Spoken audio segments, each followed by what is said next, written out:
Bonjour à tous, après la victoire du PSG, la violence en marge des célébrations s'invite dans les questions au gouvernement. Immigration, force de l'ordre, pouvoir d'achat, emploi, les députés interpellent l'exécutif sur plusieurs sujets brûlants. Pour soutenir Hémicycle, abonnez-vous, likez, partagez et activez la cloche de notification pour ne manquer aucun de nos prochains rendez-vous. L'ordre du jour appelle les questions au gouvernement. La première va être posée par Madame Estelle Youssoufa pour le groupe LIOT. Merci Madame la Présidente. Ma question s'adresse au ministre des Affaires étrangères. La France prendra le 8 juin prochain la présidence de la Commission de l'océan Indien. Cette organisation régionale réunit depuis 1984 Madagascar, les Seychelles, l'île Maurice, les Comores et la France au nom de la Réunion. Oui, Mayotte est exclue de la COI. Paris s'est amputé de son département sur veto des Comores qui ne reconnaît pas Mayotte française. Oui, Paris s'incline scandaleusement face à Moroni alors que notre pays est le premier contributeur de la COI. Alors que nos impôts, les impôts des Français de Mayotte, contribuent aux centaines de millions d'euros qui financent cette organisation dont Mayotte est exclue. Lors du sommet de la COI l'an dernier, le président de la République a rappelé que l'intégration de Mayotte constituait une priorité. Réplique du président Azali comparant le président Macron à Louis de Funès, Mayotte est comorienne. Silence de la France. Ma question, monsieur le ministre, allez-vous utiliser la présidence française de la COI pour enfin imposer Mayotte ? Allez-vous enfin faire admettre que la France dans l'océan Indien, c'est la Réunion et Mayotte, et que Paris ne transige pas avec sa souveraineté ? Je vous remercie. Merci beaucoup, Madame la députée. La parole est à Monsieur Jean-Noël Barrot, ministre de l'Europe et des Affaires étrangères. Madame la Présidente, Mesdames et Messieurs les députés, Madame la députée Estelle Youssoufa, d'abord je veux saluer votre engagement inlassable au service de Mayotte et vous dire que oui, l'intégration de Mayotte dans la Commission de l'océan Indien sera une priorité de la présidence française qui va débuter le 8 juin prochain. La ministre déléguée Éléonore Carrois se rendra à Moroni pour le rappeler dans la continuité du sommet d'avril 2025 au cours duquel le président de la République avait réitéré cet objectif. Objectif très important, objectif qui suppose pour être atteint, vous le savez, l'accord de l'ensemble des membres de la COI. Nous ne décidons pas à leur place et c'est la raison pour laquelle, pour obtenir cet accord, pour atteindre cet objectif, nous déployons un dialogue exigeant et une diplomatie pragmatique. Et au-delà de l'intégration dans la COI, une priorité du gouvernement sous l'autorité du Premier ministre, c'est bien l'intégration de Mayotte dans son environnement régional au sens large. Et grâce à la mobilisation qui est la nôtre, mais aussi celle qui est la vôtre, nous obtenons des résultats tangibles. Dans la relation avec le Kenya, par exemple, suite au déplacement conjoint du ministre délégué et de son homologue kényan en 2025 sur l'île, et à l'occasion du sommet Africa Forward, où une large délégation mahoraise était présente. S'ajoute à cela, en mars 24 et en avril 25, la signature de 2 conventions par lesquelles l'État, et en particulier le Quai d'Orsay, soutient la collectivité dans son action extérieure. D'ailleurs, des agents de la collectivité sont intégrés dans des ambassades dans la région. J'ajoute les fonds européens et en particulier le programme Interreg qui nous permet de développer des partenariats entre Mayotte mais aussi le Mozambique. Et puis enfin, évidemment, dans les cas comme celui du cyclone Chido, c'est tout le réseau diplomatique dans la région qui s'est mobilisé pour venir en soutien aux autorités sur l'île. Merci beaucoup, Monsieur le ministre. Madame la députée. Merci, Madame la Présidente. Monsieur le ministre, j'espère que votre ministre délégué arborera aussi lors des discussions avec les Comores les Jeux de l'océan Indien auxquels les athlètes mahorais participent sans pouvoir arborer le drapeau tricolore ni chanter la Marseillaise.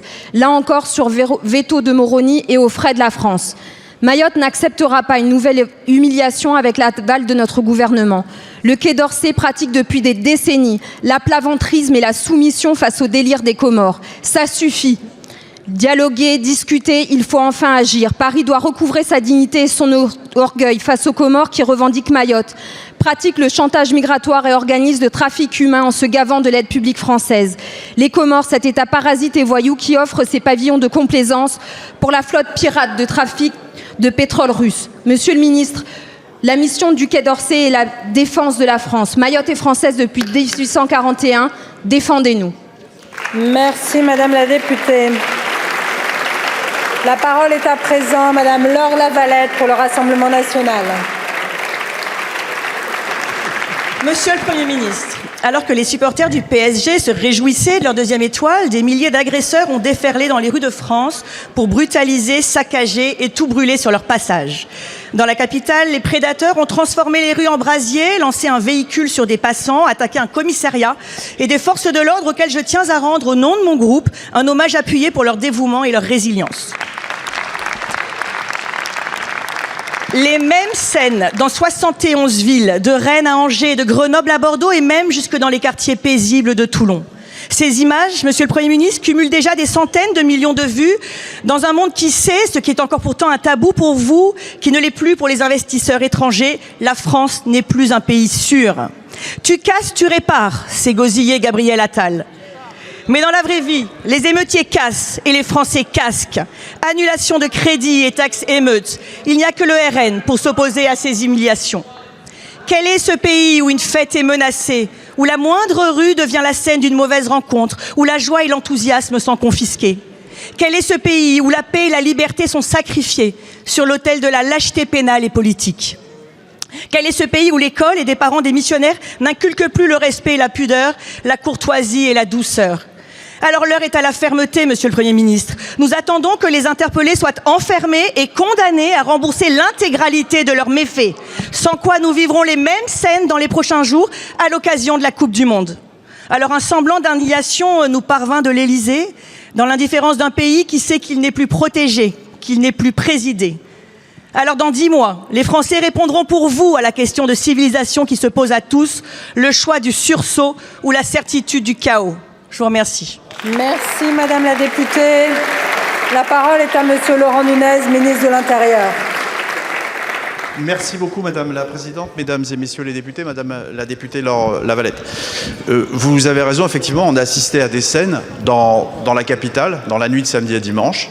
Vous avez raison de souligner qu'il y a eu aussi ces scènes en province. L'an dernier, pour la même finale, 46 départements avaient été concernés. Cette fois-ci, c'était 62 départements où il y a eu des incidents en marge des festivités pour célébrer la victoire du Paris Saint-Germain. Ce que je veux vous dire, Madame la députée, c'est contrairement à ce qu'on a pu dire ou entendre, nous avions un dispositif extrêmement solide, extrêmement vigoureux, parce que nous savions qu'il y aurait peut-être des débordements. Débordements qui ont toujours été qualifiés par le ministre de l'Intérieur qui vous parle, comme étant des violences urbaines et des émeutes urbaines. On n'a jamais triché sur les mots. Débordement, ça a un sens. Violences urbaines, émeutes urbaines. C'est d'ailleurs ce que je disais devant la commission des lois l'année dernière quand j'avais déjà été interrogé pour la première finale. Et il y a eu 891 interpellations, 720 gardes à vue, Madame la députée, et évidemment, comme vous, j'en remercie les forces de sécurité intérieure qui avaient des consignes de fermeté absolue.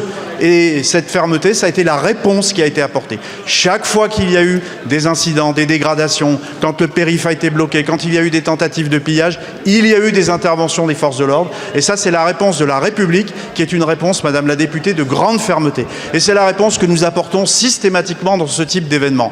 Alors oui, évidemment, je condamne fermement l'action de ces jeunes voyous, de ces casseurs, qui en marge des événements ne viennent que pour une chose, piller des commerces, dégrader. Et surtout, parce que cette année, la particularité, c'est que plus de la moitié des actes de violence étaient dirigés contre les forces de sécurité intérieure. Certains ont été gravement blessés. Je veux rappeler que la procureure de Paris a ouvert pour tentative d'homicide volontaire. Et nous serons toujours là pour répondre fermement à ces débordements dans la rue et comptez sur moi pour maintenir ce haut degré d'instruction. Si, Monsieur le député, nous donnons des instructions de fermeté, je vous renvoie à mes téléx et aux téléx qui ont été diffusés par l'ensemble des directeurs de police et des groupements de gendarmerie. Merci Monsieur le ministre. Madame la députée. Monsieur le ministre de l'Intérieur, nous sommes ravis d'être d'accord sur le constat, mais laissez-nous gérer parce que je peux vous assurer qu'avec nous, tout ne sera pas globalement sous contrôle, mais les Français seront en sécurité vivement 2027. Je vous remercie.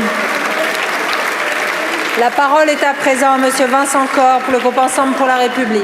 Merci Madame la Présidente, mes chers collègues. Je tiens tout d'abord à exprimer la reconnaissance des députés Renaissance aux policiers, gendarmes, pompiers et médecins engagés dans la nuit de samedi à dimanche, notamment à Paris. Tous ont été pleinement mobilisés en première ligne face à des individus qu'il faudra sévèrement punir dès lors qu'ils s'en sont pris aux représentants de l'État. Comme l'a rappelé le président de la République, nous ne pouvons plus tolérer de telles violences et comme l'a rappelé Gabriel Attal, nous devons également faire évoluer la réponse pénale en matière de justice des mineurs. Depuis dimanche, j'ai également entendu toutes les déclarations. Celle de Jordan Bardella parler de scènes de guerre civile, celle de la France insoumise, nous dire que les débordements sont de la faute du gouvernement, de votre faute, monsieur le ministre. Slogans de campagne et refus de la réalité n'amèneront aucune solution. La démagogie ne résoudra rien. Les réponses se trouvent dans la loi et dans le respect de celle-ci.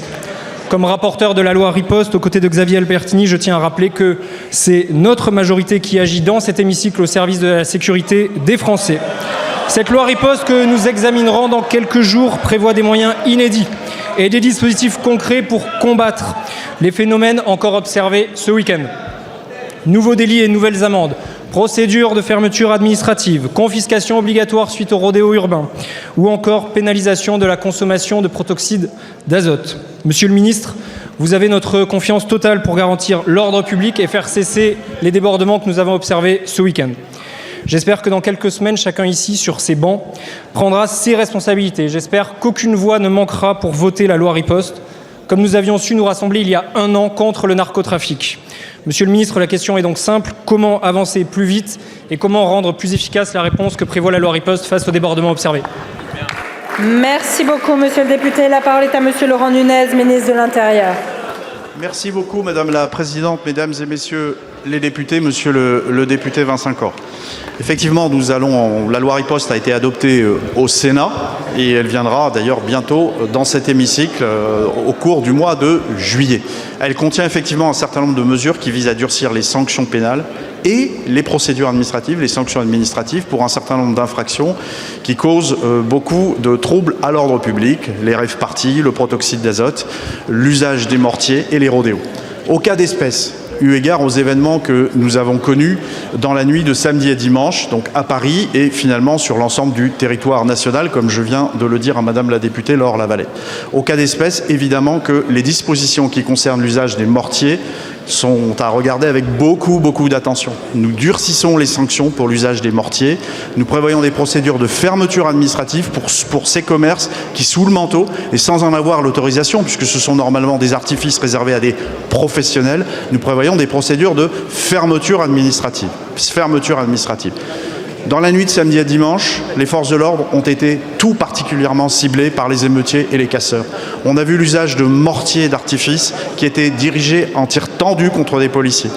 Nous avons eu 2 effectifs de la BAC 92 nuit qui ont été très gravement blessés et qui ont subi des interventions chirurgicales. Alors comme vous, j'espère que sur ces bancs, vous aurez le courage d'adopter ces mesures de durcissement des sanctions qui sont absolument indispensables.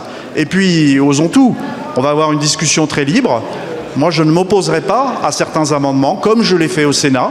J'ai eu à donner mon avis sur un certain nombre d'amendements qui sont venus durcir le texte, et je ne m'opposerai pas à ces amendements qui visent à durcir les textes. Je me souviens qu'en 2019, alors que j'étais secrétaire d'État, nous avions été retoqués par le Conseil constitutionnel sur des interdictions de manifester, des interdictions de paraître. Peut-être que le temps est venu de réexaminer cela à la lumière de la jurisprudence du Conseil constitutionnel. Merci beaucoup, monsieur le ministre. La parole est à présent à monsieur Arthur Delaporte pour le groupe socialiste. Merci Madame la Présidente. Monsieur le ministre de l'Intérieur, ma question est simple. La carte de résident de 10 ans de Madame Ksenia Fedorova, proche de Bolloré et propagandiste du Kremlin, agent déstabilisateur de notre pays, a été délivrée de façon indue et dysfonctionnelle par vos services de préfet de police. Allez-vous lui retirer son titre et engager une procédure d'expulsion ? Merci beaucoup, monsieur le député et monsieur le ministre de l'Intérieur. Madame la Présidente, Mesdames et Messieurs les députés, Monsieur le député. D'abord, c'est vrai qu'on a beaucoup été interrogé ces temps derniers sur les circonstances dans lesquelles cette dame a pu obtenir un titre de séjour. Je crois que j'ai eu l'occasion de m'exprimer dans le week-end sur ce sujet, puisqu'on nous prêtait des intentions un peu curieuses quand même, sur un titre qui a été accordé au titre d'une activité professionnelle, puis qui a été renouvelé effectivement en 2024 dès lors que les conditions étaient remplies. C'est une procédure purement administrative, comme ont à la connaître de nombreux étrangers en situation régulière sur le territoire national. Concernant la question que vous me posez, donc procédure administrative, Aucune intervention, que les choses soient claires et dites. Concernant la situation actuelle, je crois que je me suis exprimé sur ce sujet. Comme tous les étrangers en situation régulière, il convient évidemment de respecter les règles de la République. Et quand il y a trouble à l'ordre public, parmi lesquels figure l'atteinte aux intérêts fondamentaux de la nation, bien évidemment, nous sommes toujours légitimes, le cas échéant à retirer un titre, évidemment, voire pire, en cas de menace grave pour l'ordre public, à diligenter une procédure d'expulsion. C'est votre question, ma réponse, c'est de dire que c'est possible, mais il faut que les éléments soient réunis, monsieur le député. On ne peut pas faire n'importe quoi. On est dans un état de droit. Donc, encore une fois, ce titre, il a été accordé dans des conditions légales et réglementaires. Et les procédures de retrait et d'expulsion, on les applique aussi lorsque les conditions légales et réglementaires sont réunies. Merci beaucoup, monsieur le ministre. Monsieur le député. Monsieur le ministre, vous n'avez évidemment pas répondu à ma question. C'était oui ou non. La réponse est à ce stade, je comprends, non. Mais sachez quand même, monsieur le ministre, et vous le savez, que la délivrance d'un titre, elle est absolument pas automatique. Elle est à la discrétion du préfet, notamment à l'appréciation de conditions d'intégration républicaine. Force est de constater que ça n'était déjà pas le cas à l'époque, puisque je vous rappelle qu'en 2017, le président de la République disait qu'elle relevait des organes d'influence et de propagande mensongère. La situation avait-elle changé entre l'interdiction de RT France en 2022 et les mots du président de la République et la délivrance de ce titre en 2024. Allez-vous engager une enquête pour déterminer les dysfonctionnements qu'on peut avoir lieu dans les services de la préfecture de police quand on sait par ailleurs les difficultés à obtenir le moindre papier pour le commun des demandeurs? Comment expliquer qu'elle dispose en toute impunité de 2 émissions sur CNews, d'une sur Canal, d'une chronique dans le JDD où elle diffuse sans contradiction un narratif mensonger? L'Europe alimenterait la guerre déclenchée par Poutine. Il faudrait dénazifier l'Ukraine. Allez-vous saisir le procureur de la République parce qu'elle n'est pas inscrite au répertoire de la HTTVP de l'influence étrangère? Allez-vous saisir l'ARCOM pour mettre en demeure la chaîne CNews? Allez-vous également saisir le procureur parce qu'elle a finalement fait de la diffusion de fausses nouvelles interdites par l'article 27 de la loi de 81? Savez-vous par ailleurs, monsieur le ministre, dernière question, pourquoi la ministre de l'Agriculture a déjeuné avec le gratin de l'extrême droite réactionnaire sans avoir au préalable demandé la liste des invités? Nos intérêts sont menacés, des agents répandent le venin poutiniste, l'Ukraine ou cette semaine la Roumanie subissent une offensive hostile illégale de la Russie, la France aussi. Quand agirez-vous? Merci, monsieur le député. Monsieur le ministre. Merci Madame la Présidente. Dans le peu de temps qui me reste, 2 choses, Monsieur le député. La première, non. La délivrance de titres n'est pas à la discrétion des préfets. Pour certains titres, sans doute, pas au cas d'espèce. Deuxième sujet. Vous connaissez mon passé. J'étais un patron de service de renseignement et je peux vous dire que nous serons très attentifs à cette situation. Et s'il devait y avoir une menace ou un trouble à l'ordre public, nous en tirerons toutes les conséquences. Merci beaucoup, monsieur le ministre. La parole est à présent monsieur Ali Diouara pour la France Insoumise. Merci Madame la Présidente.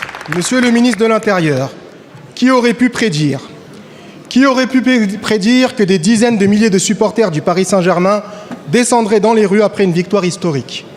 Qui aurait pu prédire que les Champs-Élysées et les grandes places de nos villes seraient le théâtre de rassemblements populaires?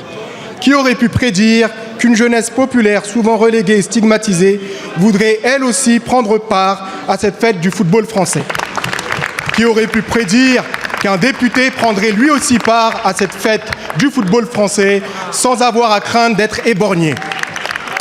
Pourtant, une fois encore, l'État n'a pas organisé une fête, il a organisé un face-à-face. Rien n'a été pensé pour permettre une célébration populaire, festive et sécurisée. La seule doctrine visible a été celle de la confrontation. À chaque fois que les jeunes des quartiers populaires investissent l'espace public, la même mécanique se répète. On quadrille, on disperse et on charge. Puis viennent les blessés, les interpellations et les justifications. Et tout le monde en paie le prix. Les habitants, les familles, les jeunes, mais aussi les policiers et les gendarmes, exposés à des situations où l'affrontement devient presque inévitable. Une doctrine du maintien de l'ordre ne se juge pas au nombre d'effectifs mobilisés, mais elle se juge à ce qu'elle produit. Et ce soir-là, dans ma circonscription, un adolescent de 13 ans a perdu l'usage d'un œil. La vérité, monsieur le ministre, c'est que votre doctrine du maintien de l'ordre se durcit partout. Dans les cortèges syndicaux, dans les mobilisations écologistes, dans les mouvements sociaux et désormais jusque dans les moments de fête populaire. Mais lorsqu'il s'agit de quartiers populaires, Cette brutalité prend une autre dimension. Elle s'inscrit dans une histoire ancienne de suspicion et de contrôle. Alors ma question est simple, Monsieur le ministre. Quand reconnaîtrez-vous que cette doctrine de confrontation produit précisément les violences qu'elle prétend empêcher? Je vous remercie. Merci beaucoup, Monsieur le député. La parole est à Monsieur Laurent Nunez, ministre de l'Intérieur. Merci beaucoup, Madame la Présidente, Mesdames et Messieurs les députés. Monsieur le député, en réalité, vous m'interrogez sur la doctrine du maintien de l'ordre française. Je vais vous répondre sur un autre terrain, monsieur le député. Oui, effectivement, nous avions prévu qu'il y allait avoir des supporters qui allaient fester la victoire du Paris Saint-Germain. Effectivement, ça a été prévu, et de la même façon que nous avions prévu qu'il pouvait y avoir des débordements extrêmement graves. Ce que je veux vous dire simplement, très solennellement, monsieur le député, c'est que lorsqu'il y a des interventions comme celle que vous dites, on ne parle pas de doctrine de maintien de l'ordre. J'ai eu à le répéter maintes et maintes fois. On est sur la gestion d'émeutes et de violences urbaines. Ça n'est pas la même chose. Quand vous avez des personnes qui veulent piller des commerces, qui s'en prennent aux forces de sécurité intérieure, je ne suis pas dans une doctrine de maintien de l'ordre. Je suis dans la répression d'émeutes et de violences urbaines. Et c'est aussi ce qui s'est passé dans la nuit de samedi à dimanche. Quant aux manifestations au maintien de l'ordre, je crois que demander aux organisations syndicales comment se passe dans ce pays la gestion des manifestations, elles sont encadrées et il n'y a des interventions au titre du maintien de l'ordre que lorsqu'il y a des exactions. Dans l'affaire que vous citez, à laquelle évidemment je suis extrêmement attentif, et je ne vous cache pas, je l'ai découverte avec la publication de votre vidéo. Nous en avons parlé avec monsieur le préfet de police, on a effectué un certain nombre de recherches. Je comprends qu'il y a une procédure judiciaire qui est en cours, et je peux vous dire que toute la lumière sera faite sur cette affaire. Vous n'avez aucune raison de penser le contraire. Voilà, encore une fois, je regrette évidemment ce qui s'est passé. Je ne connais pas le contexte. Est-ce bien le résultat d'une action de police? Je n'en sais rien. Moi, je fais confiance à la justice de mon pays. Mais je ne peux pas vous laisser dire que c'est du maintien de l'ordre quand les policiers ont à faire face à de véritables émeutiers. Merci beaucoup, Monsieur le ministre. La parole est à présent Monsieur Pouria Amir Chahi pour le groupe écologiste et social. Monsieur le ministre de l'Intérieur, je vais donc insister. Oui, les violences de supporters existent. Oui, la surveillance des baignades est préférable. Et non, personne ne souhaite que les rêves partis tournent au drame. Mais quelle obsession triste vous pousse ainsi de façon quasi systématique à organiser un affrontement avec notre jeunesse, qu'elle danse à la campagne ou dans nos quartiers populaires? La canicule, pourtant annoncée, a poussé le week-end dernier des millions de Français à chercher des points d'eau et de baignade, et c'est bien normal. À part l'envoi de quelques matraques, quelle préparation, quel dialogue sérieux avec la ville de Paris pour accompagner les habitants en situation d'extrême chaleur. De même, vous criminalisez les rêves parties, dont les organisateurs sont pourtant aguerris au dispositif de sécurité, en lien avec les associations de prévention et les élus locaux. Et enfin, samedi soir, Paris devait en effet être une fête après la victoire du Paris Saint-Germain. Elle a d'ailleurs été, mais elle a aussi été ternie par des charges policières aléatoires, brutales, répétées, des coups sans discernement, des nuages de gaz lacrymogène, y compris jusque dans le métro. Les témoignages se multiplient en ce sens, à Paris comme dans le reste de la France, et ce n'est pas faire injure à nos forces de l'ordre que de le dire. Que des casseurs s'infiltrent parmi les supporters, c'est probable. Qu'une fête sportive soit compliquée à organiser dans un pays en proie à des tensions sociales, où la jeunesse aussi est discriminée, c'est un fait. Mais alors une question se pose. Pourquoi avoir refusé la fan zone proposée par le maire de Paris? Pourquoi avoir tout misé sur un dispositif de répression exorbitant? Vous avez même présenté les presque 900 interpellations comme la preuve d'un travail bien fait. Quel aveu! À chaque fête populaire, quelques images suffisent à condamner toute une jeunesse. On désigne une population, une origine, une supposée culture de barbares, comme dit M. Retailleau, pour nourrir le récit de l'extrême droite. Pourtant, à Londres, à Madrid, ça se prépare bien mieux avec des concertations en amont. À 9 jours de la Coupe du Monde, il serait irresponsable de ne pas tirer les enseignements de votre échec. Merci, Monsieur le député. La parole est à Monsieur Laurent Nunez, ministre de l'Intérieur. Merci beaucoup, Madame la Présidente, Mesdames et Messieurs les députés, Monsieur le député. Vous avez cité tout un tas d'exemples d'intervention des forces de police, qu'il s'agisse de rave parties, de personnes qui se baignent illégalement dans un certain nombre de bassins, et puis de ce qui s'est passé dans la nuit de samedi à dimanche. Je crois que vous le savez, on se connaît maintenant depuis très longtemps, enfin, les forces de sécurité intérieure, elles interviennent quand il y a des exactions, des dégradations, des violences. Il n'y a pas d'autre hypothèse d'intervention. Vous prenez par exemple les rave-parties, c'est votre point de vue, c'est ce que vous dites, mais allez discuter avec les personnes dont les champs sont envahis, dégradés, qui créent énormément de nuisances, qui commettent énormément de dégâts, et il est légitime que les forces interviennent dans ce genre de circonstances. Allez discuter avec les commerçants qui ont subi des pillages de magasins dans la nuit de samedi à dimanche, une quinzaine en province, 13 à Paris. Discutez avec eux et ils vous diront que les forces de l'ordre ont raison d'intervenir, c'est les instructions qu'elles reçoivent. Et cette intervention, dès lors qu'il y a commission de violence et d'exaction, elle est légitime. Et j'attends, moi, des parlementaires de la République qu'ils la soutiennent, cette intervention, qu'ils la soutiennent, parce qu'elle est respectueuse des moments festifs, elle est là pour les encadrer. Ce sont les mêmes policiers, les mêmes gendarmes qui font en sorte que les fêtes dont vous parlez, elles se passent bien. Et dans la majorité des cas, elles se passent bien. Alors la fan zone, franchement, monsieur le député, est-ce que vous pensez sérieusement que s'il y avait eu une fan zone organisée par la ville de Paris, les casseurs et les pilleurs que nous avons vus dans la nuit de samedi à dimanche seraient gentiment rentrés dans cette fan zone pour célébrer la victoire du Paris Saint-Germain? Certainement pas. C'est un peu le scénario que contiennent les forces de sécurité intérieure à Paris pour la fête de la musique. Il y a ceux qui vont au concert, il y a ceux qui font la fête, et il y a ceux qui viennent casser, qui viennent piller. Et je suis absolument persuadé que ceux-là ne seraient pas allés dans la fan zone. Donc ça n'a absolument rien changé. Merci beaucoup, Monsieur le Ministre. La parole est à présent à Madame Edwige Diaz pour le Rassemblement national. Merci Madame la Présidente. Ma question s'adresse à Monsieur le Ministre de l'Intérieur. Monsieur le Ministre, je vais vous parler du pacte Asile et Migration.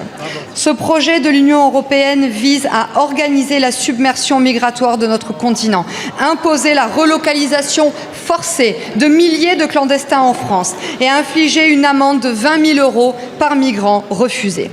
Depuis 10 ans, vous avez fait la démonstration de votre incapacité et de votre indésir à lutter contre l'immigration illégale. Aujourd'hui, vous la légalisez et pire, vous l'organisez.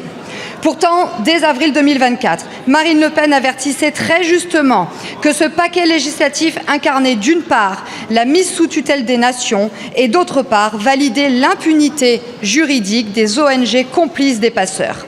Hélas, en mai 2024, malgré l'opposition du Rassemblement national, le succès rencontré par sa pétition et la saisine de la Cour de justice de l'Union européenne que nous avons exigé, ce pacte a été adopté.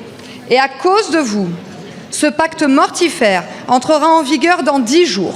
Pour résumer, vous aviez 2 ans pour consulter le Parlement et adapter notre droit. Au passage, on peut se demander quel est le bilan de M. Retailleau en la matière, ce ministre du commentaire resté à Beauvau pendant 1 an. Monsieur le ministre, 70% des Français demandent un référendum sur l'immigration. Le premier groupe de l'Assemblée nationale vous demande aussi un référendum sur l'immigration. Et une fois de plus, vous allez contre la volonté populaire et contre la volonté parlementaire. La presse écrit que vous redoutez les débats, que vous êtes tétanisé par votre absence de majorité et que vous êtes victime de votre impéritie. Ma question est double. Est-ce que vous comptez sérieusement, avec précipitation et surtout impréparation, légiférer par ordonnance et pire encore, le faire quand il sera déjà trop tard? Merci beaucoup, Madame la députée. La parole est à Monsieur Laurent Nunez, ministre de l'Intérieur.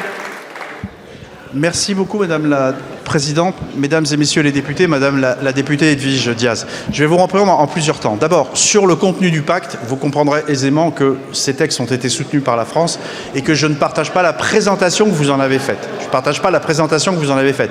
Pour que nos concitoyens qui nous écoutent comprennent bien, on organise partout sur les frontières extérieures de l'Union une procédure d'asile à la frontière qui permet de retenir les demandeurs d'asile qui n'entrent pas sur l'espace national le temps que leur demande d'asile est examinée, et on facilite les procédures de reconduite, procédure qu'on appelle la reconduite à la frontière. Par ailleurs, dans le cadre de ce pacte, on renforce les mécanismes de filtrage sécuritaire partout sur le territoire national. On renforce notre logiciel européen, enfin l'outil de contrôle européen Eurodac. Donc en réalité, il s'agit d'un dispositif qui est beaucoup plus protecteur et qui va s'appliquer de la même façon sur l'ensemble du périmètre de l'Union européenne. Ce seront les mêmes règles qui s'y appliqueront, ce qui est extrêmement protecteur, évidemment, pour nous, extrêmement protecteur. Les mécanismes dont vous parlez, d'amende, de relocalisation, c'est ce qu'on appelle la solidarité. C'est ce qu'on appelle la solidarité. C'est un principe qui a toujours existé au sein de l'Union européenne et qui est mieux encadré et qui vise à faire en sorte que les pays qui accueillent le plus de demandeurs d'asile eu égard à leur position géographique puissent bénéficier de la solidarité d'autres États. Et évidemment, la France entend jouer tout son rôle à ce niveau. Troisièmement, comment est-ce qu'on va retranscrire ce pacte? Pourquoi on se présente devant vous que maintenant?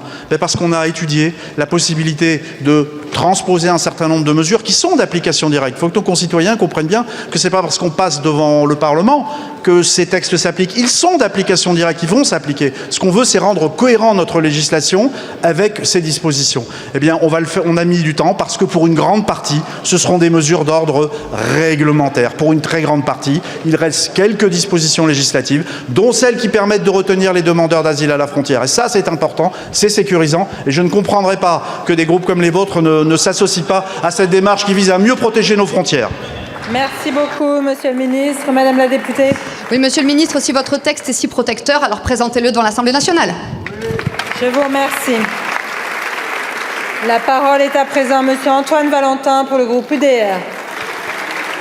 Merci, Madame la Présidente. Mes chers collègues, je devais interroger Monsieur le Ministre de l'Intérieur, mais j'ai cru comprendre que tout allait bien dans le meilleur des mondes. Ma question s'adressera donc à la Ministre des Sports.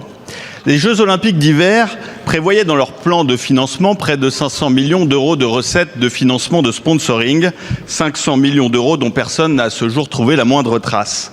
Pendant que les économistes, y compris les plus sérieux, estiment les dépenses sous-évaluées de 400 à 300 millions d'euros. Sous-évaluation des dépenses, surestimation des recettes, on croirait presque lire le dernier budget du gouvernement. Il s'agit malheureusement de celui de cette belle fête du sport. La question est donc simple, qui payera? Les départements que vous associez si peu aux décisions du COJO, ces COJO dont on peine parfois à comprendre la gouvernance tant les directeurs se succèdent plus vite que les premiers ministres depuis 2 ans. Nous nous alarmons sincèrement, Madame la Ministre, de voir cette grande fête du sport accaparée par quelques anciens ministres, quelques présidents de région ou grands patrons, tous très proches du pouvoir macroniste.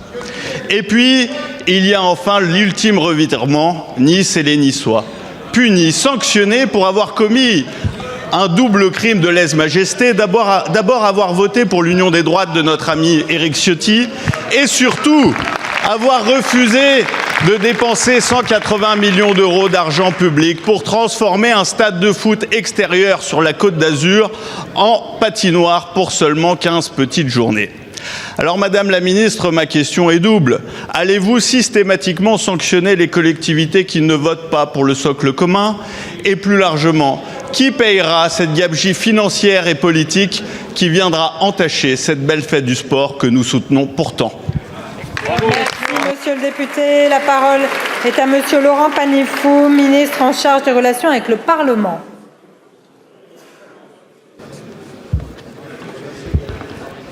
Merci Madame la Présidente, Mesdames, Messieurs les députés. Monsieur le député, alors vous vouliez poser la question à Monsieur le ministre de l'Intérieur, il est là, et vous avez changé d'avis et décidé de poser la question à Madame la ministre des Sports qui est excusée, et vous voyez bien, Monsieur le député, qu'elle n'est pas là. Donc j'y vois de votre part une forme de malice, mais pour autant je vais vous dire 2 choses. La première, c'est que le maire de Nice, président de votre groupe, doit assumer ses décisions. Et que la politisation que vous faites des JO 2030 n'a jamais eu lieu sur les JO précédents.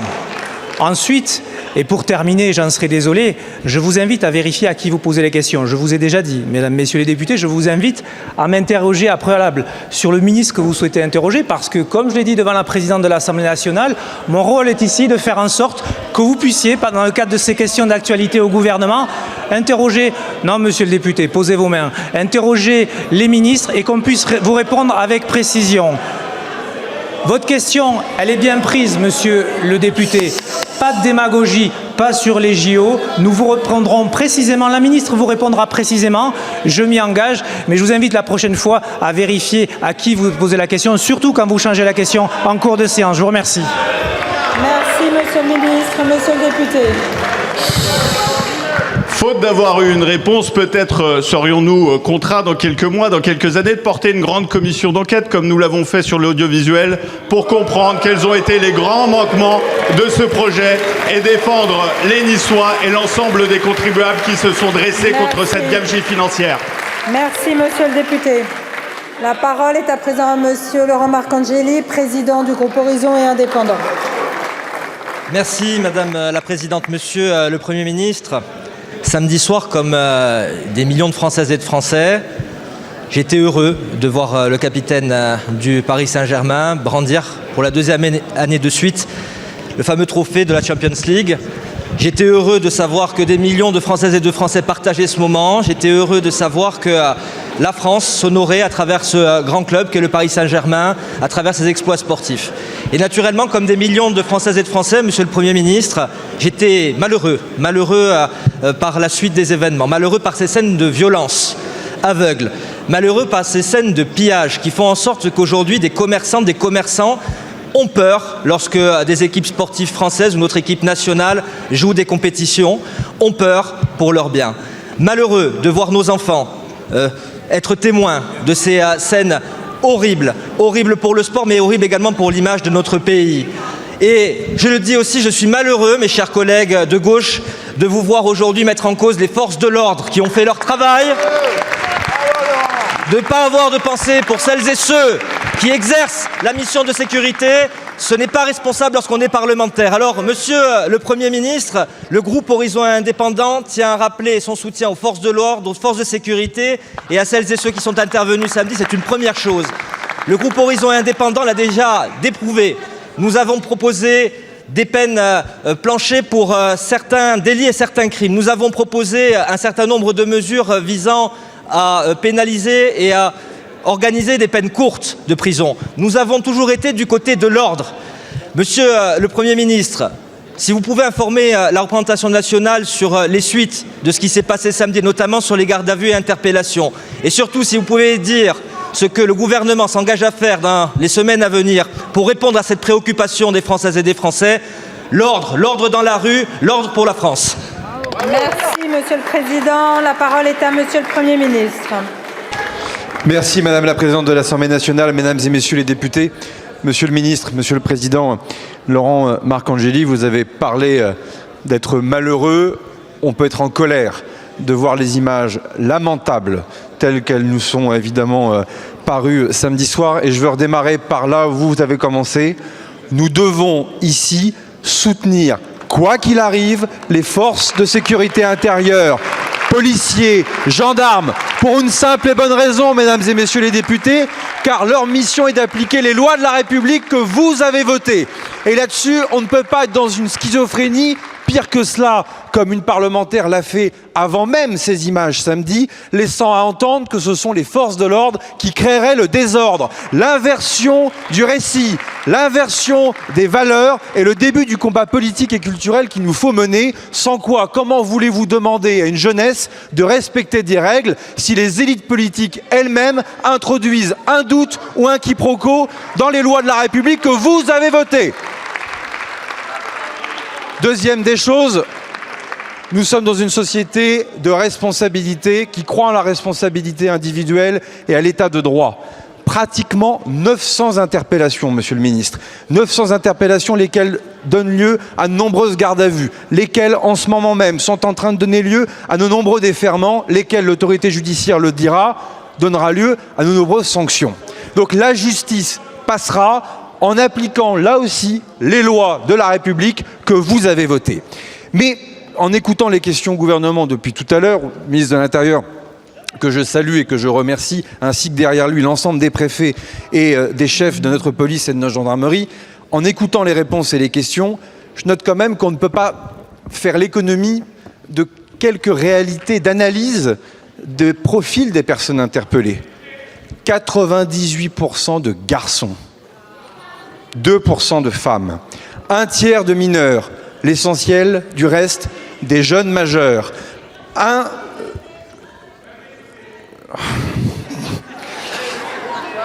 85% de Français et surtout, Monsieur le Ministre, des récidivistes extraordinairement minoritaire. Et de là, on ne peut pas faire l'économie d'une analyse et de prendre quelques instants quand même pour mieux adapter notre droit à la suite de ce constat. Cela n'a rien à voir avec des questions de violence des supporters, c'est un phénomène de délinquance beaucoup plus global qu'il nous faut analyser avec beaucoup plus de recul. Deuxième des choses, on ne peut pas en rester là, Monsieur le Ministre. Et on ne peut pas en rester là, ça pose évidemment la question de l'adaptation de notre droit, notamment à la question des tirs de mortier, notamment sur la question de la vidéo algorithmique, notamment sur les questions d'interdiction de stade. En l'espèce, cela n'aurait pas servi à grand-chose, mais enfin, on a bientôt des compétitions sportives devant nous, il nous faut évidemment y répondre. Et évidemment, la question de l'usage de stupéfiants, l'usage du protoxyde d'azote, parce que là aussi, l'autorité judiciaire le dira, mais l'ensemble de ces violences se font parfois, malheureusement, on le vérifiera, mais sur fond d'addiction. On n'a pas attendu, c'est cette fameuse loi riposte que le ministre de l'Intérieur a présentée au Conseil des ministres. Elle a été votée par le Sénat. Je crois désormais qu'il y a urgence à ce que la représentation nationale l'examine et la vote. Et donc, en lien avec la présidente de l'Assemblée nationale et l'ensemble des présidents de groupe, je proposerai au président de la République une session extraordinaire au début de ce mois de juillet pour inscrire le texte riposte ici même la semaine du 6 juillet pour nous permettre justement de faire entrer notre droit le plus rapidement possible une réponse d'adaptation à l'ensemble de ce droit, à l'ensemble de ces délinquances. Dernier point, je pense qu'il nous faut quand même aller plus loin. Ça pose la question des courtes peines. Garde des Sceaux Gérald Darmanin y a travaillé dans le cadre de ce qu'on appelle le texte sur 2, des peines très courtes, aujourd'hui non possibles. 15 jours, 1 mois, donner plus de souplesse aux magistrats pour adapter justement notre procédure pénale et notre droit pénal à une délinquance au fond un peu nouvelle au regard des critères que je décrivais tout à l'heure. Mais je pense qu'il faut encore aller plus loin. On a un système qui essentiellement s'est fondé sur une réponse pénale. Or, on est sur des dégradations qui sont des dégradations matérielles qui coûtent extraordinairement cher à la société par les polices d'assurance que chaque citoyenne et chaque citoyen paie, ou à la société par les impôts et par les contributions que chaque Française et Français, évidemment, s'acquitte chaque année. Ça pose la question de la réparation civile. Ça pose la question d'un système dans lequel, aujourd'hui, les victimes sont correctement indemnisées, et c'est la force de notre système. Mais malheureusement, notre système, ne se retourne pas suffisamment vers les auteurs de ces dégradations pour recouvrer aux civils les sommes qui correspondent aux réparations imputées à la société. Et je pense que cette question doit être regardée désormais rapidement, sans tabou, dans notre capacité à recouvrer justement réellement ces sommes, à intervenir de manière beaucoup plus coercitive. Et j'ai demandé au ministre de faire des propositions assez rapidement. Je ne suis pas favorable aux suspensions des prestations sociales. Néanmoins, je crois qu'il y a un chemin de bon sens, c'est de permettre à ces prestations sociales, en dehors du reste à vivre, de financer justement ces réparations sur des solutions adaptées. On doit avancer. La responsabilité individuelle d'un auteur d'un acte de violence, par définition ou de dégradation, doit pouvoir réparer. Merci beaucoup, Monsieur le Premier ministre. La parole est à présent Madame Océane Godard pour le groupe socialiste.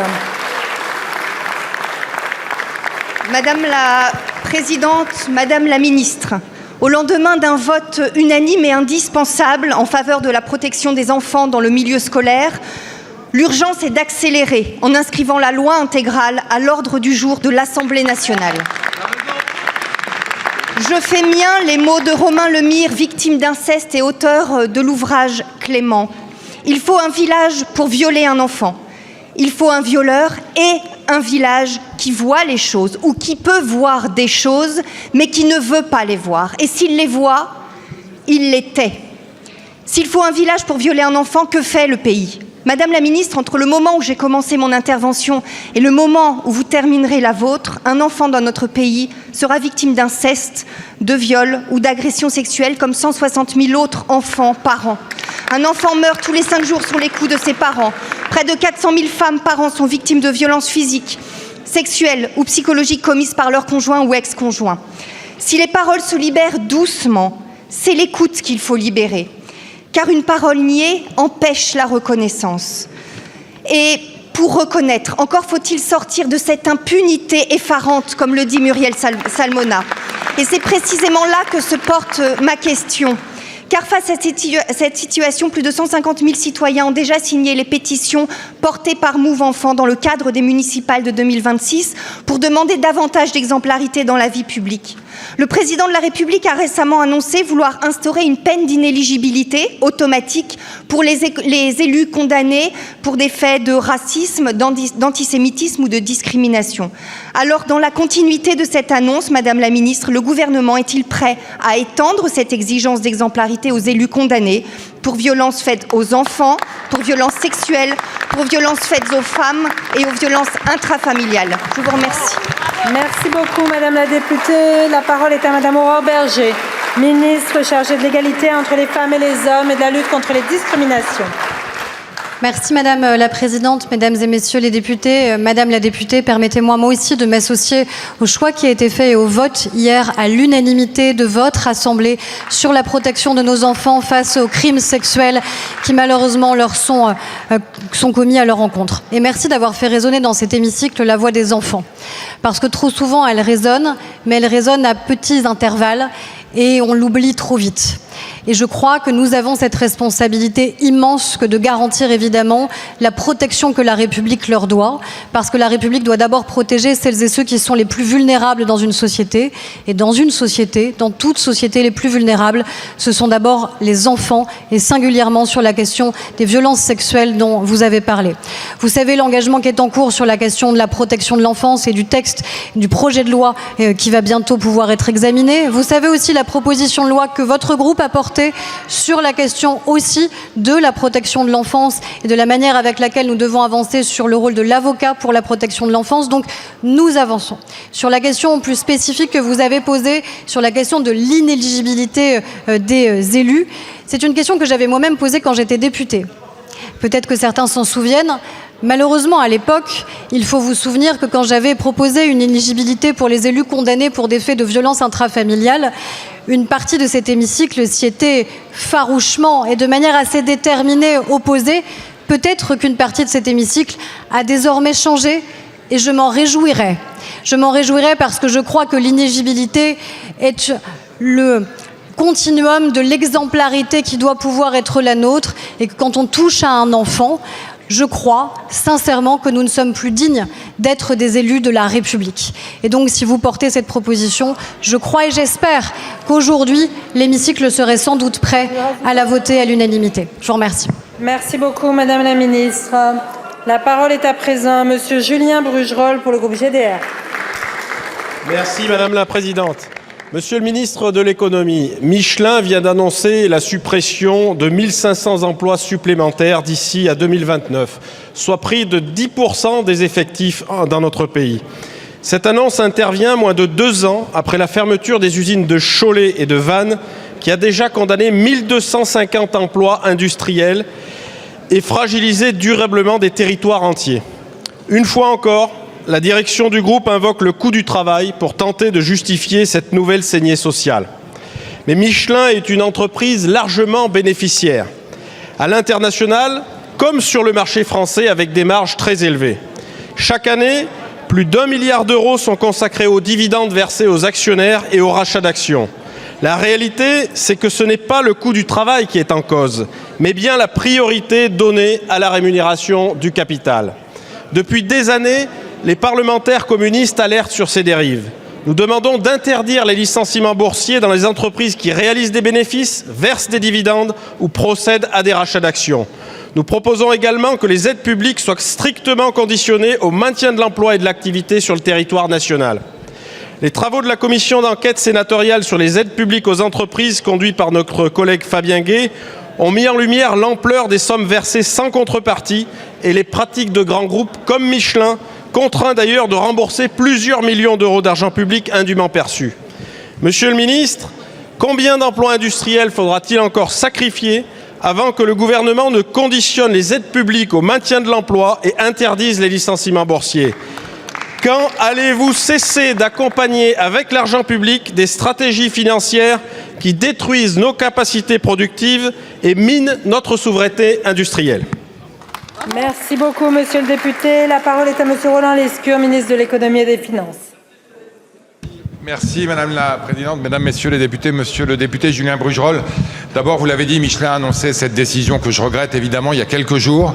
Elle touche directement votre territoire, le Puy-de-Dôme, où Michelin a à la fois son siège et un certain nombre d'installations industrielles. 1500 salariés qui quitteront au maximum l'entreprise, 1500 au maximum, puisque ce sera des départs volontaires, en tout cas c'est ce qu'a annoncé l'entreprise dans les 3 ans et quelques mois qui viennent. À cela, 2 conditions. D'abord, que ce soit effectivement volontaire. Et moi, je souhaite que le gouvernement puisse être informé, puisse suivre la situation de très près. Et je suis persuadé que mon collègue du travail, Jean-Pierre Farandou, le fera. Michelin a annoncé des négociations qui vont commencer dans les semaines qui viennent, qui doivent aboutir d'ici la fin de l'année.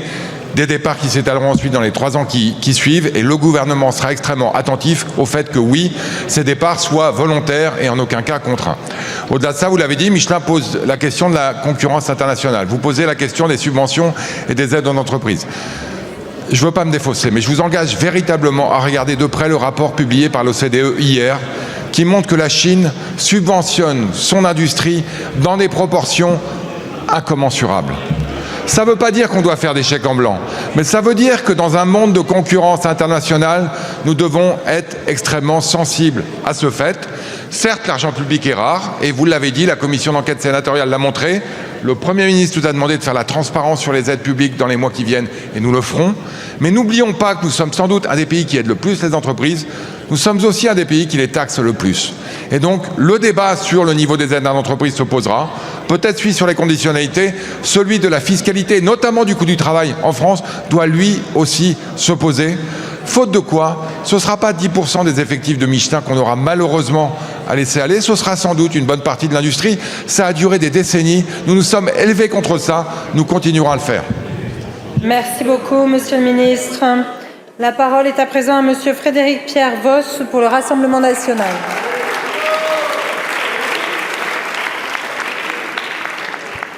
Tout en partageant l'objectif de lutte contre la fraude, le groupe Rassemblement national s'interroge sur la pertinence de la méthode choisie pour y parvenir. Le 1er septembre prochain, la facturation électronique deviendra obligatoire pour des millions d'entreprises françaises et d'indépendants. Pourtant, à quelques mois de l'échéance, 38% des entreprises de moins de 250 salariés n'ont toujours aucun plan d'action et à peine plus d'un tiers ont choisi la plateforme obligatoire pour facturer. S'il s'agit d'un service public, il devrait être gratuit. Et un portail gouvernemental était d'ailleurs prévu. Or, ici même, M. Amiel a reconnu l'abandon de ce portail pour des motifs évasif après 200 millions d'euros dépensés en pure perte. Il n'y a donc plus de volet gratuit destiné aux entreprises. Elles devront désormais payer des plateformes privées sous peine de sanctions dans la confusion la plus totale. Le Rassemblement national vous avait déjà alerté à l'automne sur ce risque. Les députés avaient ainsi voté l'allongement des délais et la suppression des pénalités pour les retardataires. Mais en janvier, le 49.3 a maintenu le couplet et triplé l'amende de 15 à 50 euros par facture, avec des sanctions jusqu'à 1 000 euros par trimestre de retard. Votre logique est punitive là où elle devait protéger. Vous menacez d'amende des artisans, des commerçants, des PME, des indépendants dans une impréparation qui est totalement la vôtre. Vous leur faites payer votre précipitation, vos propres renoncements. La suite s'annonce calamiteuse. D'abord parce que ce système est la porte ouverte à un prélèvement automatique de la TVA par l'État avant même que les entreprises aient été effectivement payées par leurs clients, fragilisant ainsi leur trésorerie. Ensuite, car ce système est une atteinte directe au secret professionnel des professions judiciaires par une centralisation des données économiques qui heurte directement leurs obligations déontologiques. Je pense aux avocats. Tout ceci alors que l'État est la cible récurrente de cyberattaques. Alors, Monsieur le Ministre, quelles mesures le gouvernement entend-il prendre pour répondre à ces 3 enjeux ? Merci, Monsieur le député. La parole est à Monsieur David Amiel, ministre en charge de l'action et des comptes publics. Merci Madame la Présidente, Mesdames et Messieurs les députés, Monsieur le député Voss, vous êtes contre la facturation électronique. Et à vous entendre, j'entendais les mêmes arguments il y a de cela 10 ans, quand nous mettions en place le prélèvement à la source. Les mêmes arguments. On nous disait « ce sera impossible ». Vous devriez écouter les questions de vos propres collègues, puisque à la fin de sa question, il adressait un réquisitoire implacable contre la facturation électronique. Et vous devriez, monsieur le député, écouter ce que disent les organisations professionnelles, les organisations patronales, le MEDEF, la CPME, l'UDP, l'ensemble de ces organisations qui sont engagées en lien avec les pouvoirs publics depuis de nombreuses années pour pouvoir mettre en place cette facturation électronique. Facturation électronique qui se fera en 2 étapes, monsieur le député. L'étape de 2027 pour la réception, l'étape de 2026 pour la réception, de 2027 pour l'émission en ce qui concerne les petites entreprises, précisément pour permettre le temps à l'ensemble des acteurs économiques, éditeurs de logiciels, de pouvoir s'adapter. Et, monsieur le député, vous avez oublié de mentionner que l'ensemble des autres pays européens, les grands pays qui sont nos voisins, je pense en particulier à l'Italie, ont fait cette réforme de la facturation électronique. Qu'est-ce qui serait possible en Italie et qui serait impossible en France? Vous avez évoqué, monsieur le député, la nécessité de lutter contre la fraude. Mais quand on parle de lutte contre la fraude, il ne suffit pas de se payer de mots. On a suffisamment de débats dans cet hémicycle pour dénoncer l'explosion de la fraude à la TVA. Une fraude à la TVA qui menace précisément nos artisans, nos commerçants qui sont honnêtes, qui payent chaque mois leurs impôts et qui voient l'explosion de la fraude. Eh bien, grâce à la facturation électronique, on pourra lutter à la racine contre la fraude et défendre l'ensemble de nos artisans, de nos commerçants qui payent leurs impôts et qui ne supportent plus de voir ceux qui ne le font pas. Merci beaucoup, monsieur le ministre. Vous n'avez plus de temps, monsieur le député. La parole est à présent à madame Marie Lebec pour le groupe Ensemble pour la République. Merci, madame la présidente. Ma question s'adresse à monsieur le ministre de l'économie et des finances. Depuis 2018, sous l'impulsion du président de la République, la France a fait un choix clair. Celui de reconquérir sa souveraineté économique par l'investissement, l'innovation et la réindustrialisation. Ce choix n'avait rien d'une évidence. Pendant des années, notre pays s'était habitué aux délocalisations, aux fermetures d'usines et à l'idée que l'industrie française était condamnée à reculer. Nous avons refusé ce déclinisme. Nous avons aussi refusé le faux choix entre ouverture économique et défense de nos intérêts nationaux.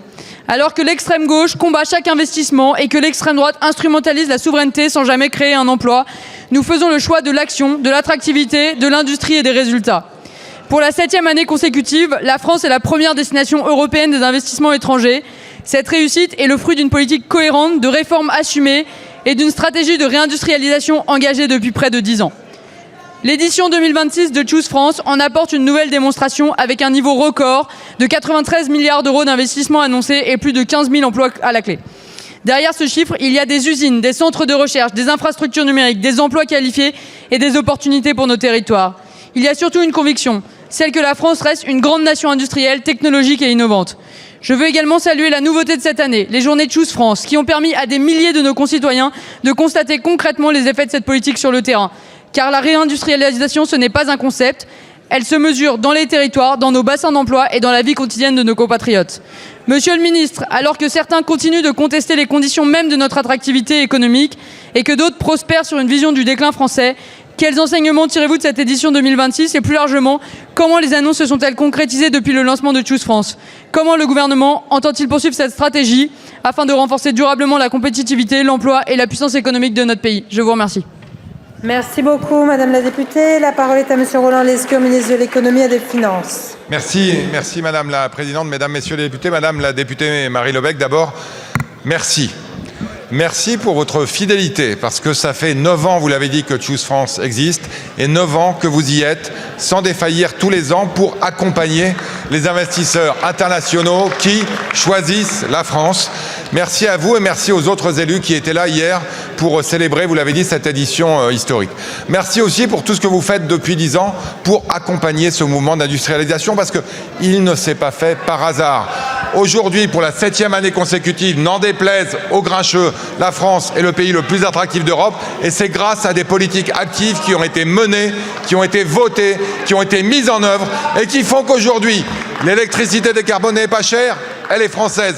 Le coût du travail, il a baissé. Les procédures d'installation industrielle, elles se sont accélérées. Les industries vertes, elles ont été accompagnées. Plus de 90 milliards d'euros d'investissement, vous l'avez dit, annoncé hier, c'est une édition historique dans toutes sortes de secteurs. Vorwerk, grande entreprise allemande qui fait des thermomix à Châteaudun, des millions de pièces qui vont être produites. Chez vous, pas loin de chez vous, en tout cas dans les Yvelines, j'y étais dimanche, des data centers Thésée qui vont investir 500 millions pour qu'on ait des données souveraines protégées en France. On a Orano XTC, dont on a posé la première pierre avec la ministre Aurore Bergé à Dunkerque vendredi. Ça se développe, ça continue. Je peux vous dire une chose. À un moment où certains se trouvent au cœur d'un galop d'essai dont ils pensent qu'il va les mener à la magistrature suprême, je leur demande de réfléchir à 2 fois avant de se demander comment on va faire en sorte pour que ce mouvement exceptionnel, il se poursuive dans les 10 ans qui viennent. La souveraineté industrielle, la souveraineté énergétique, la souveraineté numérique, ça n'arrive pas par hasard, ça crée de l'emploi, il va falloir continuer. Merci. Merci beaucoup, Monsieur le Ministre. La parole est à présent à Monsieur Arnaud Le Gall pour le groupe La France Insoumise. Merci. Monsieur le ministre des Affaires étrangères, au Liban, l'armée israélienne a passé le fleuve Litani, réalisant l'invasion la plus profonde depuis plus de 25 ans. Elle appelle à évacuer Nabatiyeh. Déjà, des ministres israéliens pressent Netanyahou de raser la banlieue sud de Beyrouth, rêvant tout haut d'un grand Israël qui s'étendrait au Liban comme en Cisjordanie. Israël mène depuis l'automne 2024 une guerre contre le Liban au mépris du droit international et des engagements de cessez-le-feu. Je dis bien une guerre contre le Liban, parce que le Hezbollah n'est qu'un prétexte. Tel Aviv veut un Liban impuissant, meurtri, fracturé. 1133 morts depuis le cessez-le-feu du 17 avril, plus de 3400 morts depuis le 2 mars, près de 7000 morts depuis 2024, des dizaines de milliers de déplacés, plus d'1 million de déplacés, des dizaines de milliers de blessés, des journalistes et des secouristes ciblés délibérément, 11 enfants tués chaque jour en moyenne cette semaine selon l'UNICEF, des terres agricoles recouvertes de défoliants, des villages intégralement rasés. Monsieur Netanyahou et ses ministres suprémacistes ne s'arrêteront pas d'eux-mêmes. Ils méprisent le droit. Ils n'ont que faire des condamnations molles. Il faut des actes. La France est liée au Liban par des siècles d'histoire. Nous lui devons plus que des bonnes paroles. Le président Macron a déclaré dimanche que rien ne justifiait l'escalade majeure en cours au sud Liban. Vous-même avez parlé de faute majeure d'Israël. Encore un effort et vous dénoncerez ces actes pour ce qu'ils sont. Des crimes de guerre, voire des crimes contre l'humanité, sur fond de négation du droit international. Malheureusement, chaque déclaration contredit la précédente et votre politique au Proche-Orient est illisible. La faute n'en incombe pas à nos diplomates, pas à notre ambassadeur à l'ONU qui subit actuellement les foudres du président de la République. La défaillance est politique. Au lieu de tergiverser, allez-vous prendre à l'ONU la tête d'un front contre l'invasion du Liban et pour le retrait immédiat de l'armée israélienne? Allez-vous enfin exiger sérieusement la suspension des accords de coopération qui lient l'Union européenne et Israël au lieu de vous abriter derrière le refus de l'Allemagne ou tel autre pays? Merci beaucoup, Monsieur le député. La parole est à Monsieur Jean-Noël Barrot, ministre de l'Europe et des Affaires étrangères.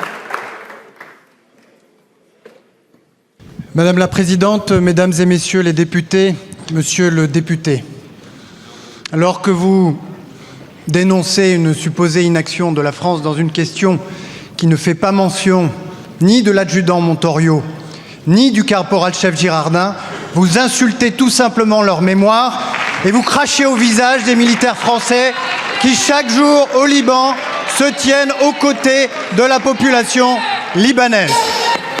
Et si vous quittez, eh bien ça me permettra d'aller plus rapidement, Monsieur le député. Si vous soutenez sincèrement, Mesdames et Messieurs les députés, le Liban, alors cessez d'exploiter les souffrances de son peuple et sachez condamner dans un même souffle les attaques du Hezbollah et celles d'Israël et sachez appeler dans un même souffle au désarmement du Hezbollah, au retrait d'Israël, à la restauration de l'autorité d'un État fort disposant du monopole de la force et capable de protéger l'ensemble des communautés. La France ne peut pas tout, Madame la Présidente Panot, mais elle se doit dans des circonstances si graves de tenir une parole juste et équilibrée. Merci, Monsieur le Ministre. Merci de quitter l'hémicycle en silence, s'il vous plaît. Mesdames et Messieurs les députés, la parole est à présent à Monsieur Corentin Le Fur pour le groupe Droite républicaine. Merci beaucoup, Madame la Présidente. Monsieur le Ministre de l'Intérieur, samedi soir, en remportant sa deuxième Ligue des Champions consécutive, le PSG s'est installé à la table des grands. À cette occasion, la France aurait dû vivre un grand moment de joie, de rassemblement festif et de liesse collective. Mais les Français ont une nouvelle fois assisté à un spectacle de chaos désolant et inqualifiable. L'histoire se répète tristement. Des centaines de commerces pillés, des véhicules incendiés, des centres-villes saccagés, à Paris comme en province, des policiers et des gendarmes pris pour cible. Le bilan est lourd, 890 interpellations, soit plus de 45% de plus que l'an dernier, 721 gardes à vue et 178 policiers et gendarmes blessés. Au nom du groupe de la droite républicaine, je veux saluer le courage, le sang-froid et le professionnalisme de nos policiers, gendarmes, pompiers et agents de la sécurité civile. Merci à eux. Une fois encore, ils ont tenu face à une réalité que les Français connaissent désormais trop bien, hélas. Une minorité ultra-violente profite de chaque rassemblement populaire pour semer le chaos et défier l'autorité de l'État. Et contrairement à ce que prétend honteusement l'extrême gauche, les policiers n'y sont pour rien. Le vrai problème, c'est l'impunité. Pendant trop longtemps, on a laissé s'installer l'idée que l'on pouvait casser, piller, agresser ou attaquer des fonctionnaires de l'État sans en subir les conséquences. Monsieur le ministre, les Français ne demandent pas davantage d'excuses pour les délinquants. Ils demandent davantage d'autorité, davantage de protection pour les victimes et davantage de respect de nos forces de l'ordre. Ils veulent des règles simples, à chaque violence une interpellation, à chaque infraction une condamnation, à chaque condamnation une sanction rapide et réellement exécutée. C'est précisément le sens de la proposition de loi casseurs-payeurs que je défends afin que ceux qui s'attaquent à la République cessent de bénéficier de la solidarité nationale. Alors, Monsieur le ministre de l'Intérieur, le gouvernement est-il prêt à se saisir de cette proposition et montrer que la République ne se laisse pas faire? Je vous remercie. Merci beaucoup, monsieur le député. La parole est à Laurent Nunez, ministre de l'Intérieur. Merci Madame la Présidente, Mesdames et Messieurs les députés. Monsieur le député, d'abord, juste quelques chiffres pour être précis. Vous avez dit des centaines de pillages. Bon, c'est toujours trop, mais à Paris, nous avons eu 13 commerces pillés. C'est énorme, c'est trop. Et nous en avons eu 16 en province. Voilà, je veux rétablir les chiffres. On ne peut pas parler de centaines, et on a eu par ailleurs, et en province et à Paris, une quarantaine de commerces dont les vitrines ont été dégradées, et ce qui évidemment entraîne un certain nombre de dommages. On a eu 2 bâtiments publics également, à Orléans et à Pau, qui ont été dégradés. C'était une vingtaine l'année dernière pour la soirée de la Ligue des Champions 2025. C'est toujours trop. Sur la proposition que vous faites, d'abord, je ne reviens pas sur le nombre d'interpellations, 891, 720 gardes à vue, des déferments qui commencent à tomber, un certain nombre de sanctions qui tombent, et puis la question très légitime que vous posez du lien entre la casse et la réparation, bien évidemment, bien évidemment. Je crois que le Premier ministre a été très clair dans ce qu'il a dit tout à l'heure. On n'exclut rien, à preuve, dans le cadre du projet de loi Riposte, qui viendra ici, sur ces bancs, au Sénat. J'ai accepté, le gouvernement a accepté un amendement qui a prévu justement d'instaurer ce principe pour les rêves partis. Donc c'est dit, et justement donc que les personnes qui ont participé à la rave party puissent être redevables des dommages qui ont été occasionnés. Donc à preuve, pour vous dire que nous sommes évidemment ouverts à toute étude sur ce sujet, à toute réflexion sur ce sujet. Le Premier ministre nous a invite les ministres, dont le ministre de l'Intérieur à le faire, évidemment, je vais m'emparer de ce sujet. Et je crois que le cadre du projet de loi Riposte qui arrive maintenant à l'Assemblée dans quelques semaines est le cadre idéal pour discuter de ces sujets, mais je le partage évidemment totalement.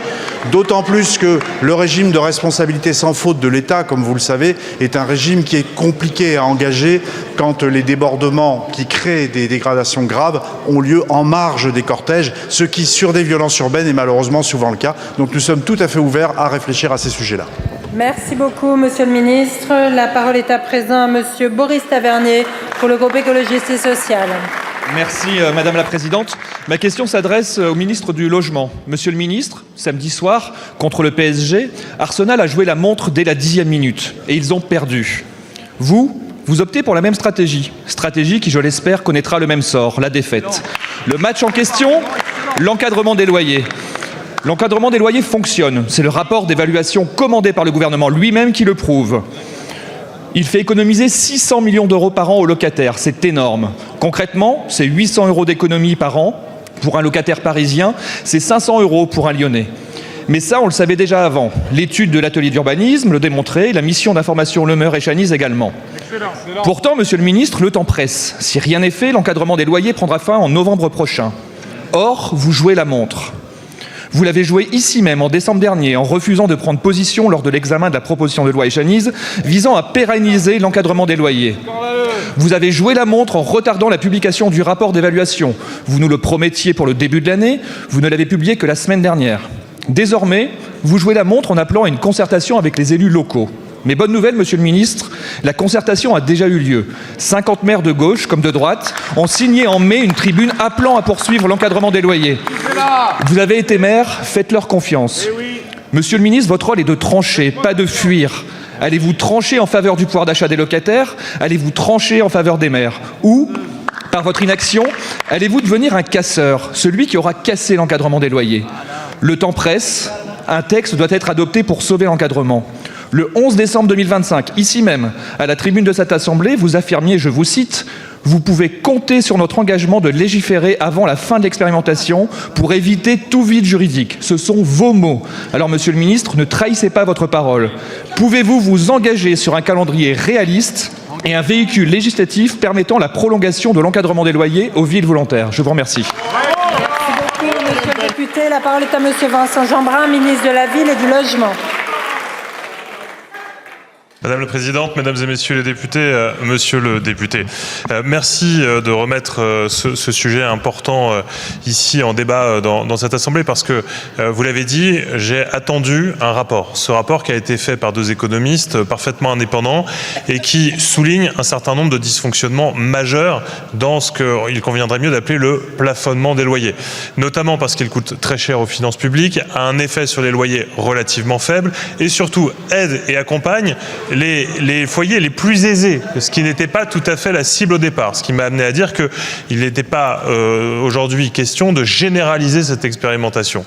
En revanche, je comprends et j'entends un certain nombre d'élus qui avaient mis en place cette expérimentation, qui eux-mêmes ont bien conscience au fond que cette expérimentation n'était pas parfaite et qu'il convient de toute façon d'apporter des modifications et donc qui demandent du temps pour pouvoir poursuivre cette expérimentation. Cela, je vais en discuter avec eux, je vois d'ailleurs le maire de Paris dans les prochains jours. Nous allons entendre ce besoin des maires de continuer à expérimenter et dans cette mesure-là, nous regarderons avec le ministre en charge des relations avec le Parlement s'il est possible ou non de trouver un véhicule pour leur permettre de poursuivre cette expérimentation. Je l'ai dit ici, à titre personnel, je ne crois pas qu'on réponde à une pénurie en organisant la pénurie, ce que dit un petit peu le rapport. Maintenant, on va avancer sans idéologie, on va avancer, comme vous l'avez dit, comme je l'ai dit souvent à ce micro, en faisant confiance aux maires, en partant du principe qu'à partir du moment où il n'y a pas de généralisation, mais qu'on met dans la boîte à outils de certains maires la possibilité d'avoir ce plafonnement et l'expérimenter, eh bien, pourquoi pas, dans ce cas-là, avancer ensemble. Moi, effectivement, je ne joue pas la montre, mais je prends le temps de bien faire les choses et de faire confiance aux maires. Donc on va discuter avec les maires pour pouvoir avancer sur ce sujet. Merci. Merci beaucoup, monsieur le ministre. La parole est à présent à monsieur Nicolas Turquois pour le groupe démocrate. Merci Madame la Présidente. Mes chers collègues, ma question s'adresse à Madame la Ministre de la Santé. Au groupe Les Démocrates, nous sommes convaincus que concilier politique de santé ambitieuse et trajectoire budgétaire responsable passe par un investissement massif dans la prévention, mais aussi dans la recherche. En 2002, des enfants condamnés à vivre dans une bulle stérile ont été guéris à l'hôpital Necker grâce au professeur Fischer et aux équipes de Généton. La France n'a pas simplement participé à l'histoire de la thérapie génique, elle l'a écrite. Et c'est précisément parce que nous avons été pionniers que le constat d'aujourd'hui est si difficile à accepter. Car cette excellence scientifique n'a pas été convertie en leadership industriel. Les chiffres sont sévères. 1,8% des essais cliniques mondiaux conduits en France, contre 53% aux États-Unis. 4 thérapies géniques remboursées sur notre territoire, contre 47 autorisées par la FDA. Nous sommes passés de la première à la 4e place européenne en biomédicaments. Ce décrochage n'est pas une fatalité, mais il exige une réponse à la hauteur de l'enjeu. Le plan France 2030 a engagé 800 millions d'euros en faveur des biothérapies et de la bioproduction. Le cluster Génotaire a été lancé. Ces signaux sont positifs, mais ils ne suffiront pas si notre environnement réglementaire et fiscal continue de pousser les industriels vers des marchés plus accueillants. Quand une entreprise part, ce sont des chercheurs, des essais et des traitements qui partent avec elle.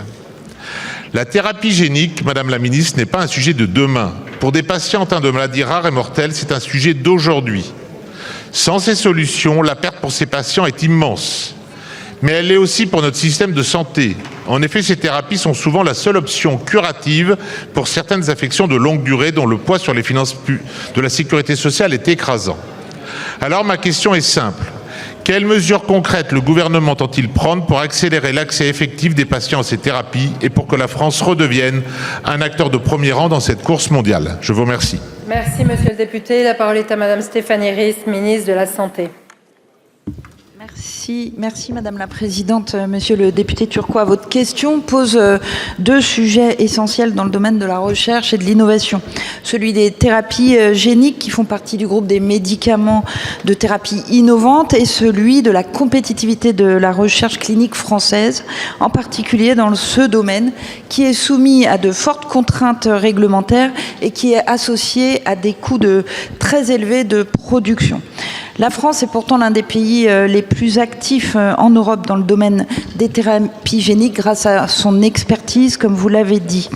Dans ce contexte très stratégique et compétitif, la France s'est dotée d'une stratégie d'accélération sur les biothérapies et les médicaments de thérapie innovantes pour répondre aux enjeux de la recherche, mais aussi de la souveraineté industrielle et de la formation. Les financements sont au rendez-vous, mais vous avez raison, la question de l'accès aux essais cliniques est essentielle dans cette stratégie. C'est pourquoi je souhaite vous faire part de plusieurs mesures pour répondre à cet enjeu. Afin d'accélérer la mise en place des essais cliniques, mon ministère, en lien avec l'ANSM, a récemment mis en place une procédure réglementaire accélérée pour réduire les délais d'autorisation ANSM et CPP à 14 jours, spécifiquement pour les essais consacrés aux maladies rares et aux thérapies innovantes. Par ailleurs, la nouvelle direction dédiée à la recherche, innovation et au numérique en santé, qui verra le jour très prochainement au sein du ministère, aura pour mission l'accélération de cette recherche en lien avec le ministère de l'Enseignement supérieur et de la Recherche et l'accès aux médicaments de thérapie innovante. Enfin, j'ai pu constater hier, lors de Choose France, après des échanges avec des industriels qui continuent d'investir en France en créant de l'emploi pour ces thérapies innovantes, notamment en mettant en avant l'expertise de nos scientifiques que je remercie ici. Merci beaucoup, Madame la Ministre. La séance de questions au gouvernement est terminée. Vous pouvez soutenir la chaîne Hémicycle en utilisant le bouton « Rejoindre » qui se trouve sous la vidéo pour un abonnement sans engagement à 2,99 € par mois. Vous pouvez également utiliser le bouton « Merci » pour un soutien ponctuel. Votre aide nous permet de financer les nombreuses heures de recherche, le travail éditorial et de mettre en lumière des séquences que les grands médias ne montrent pas toujours. Merci pour votre soutien.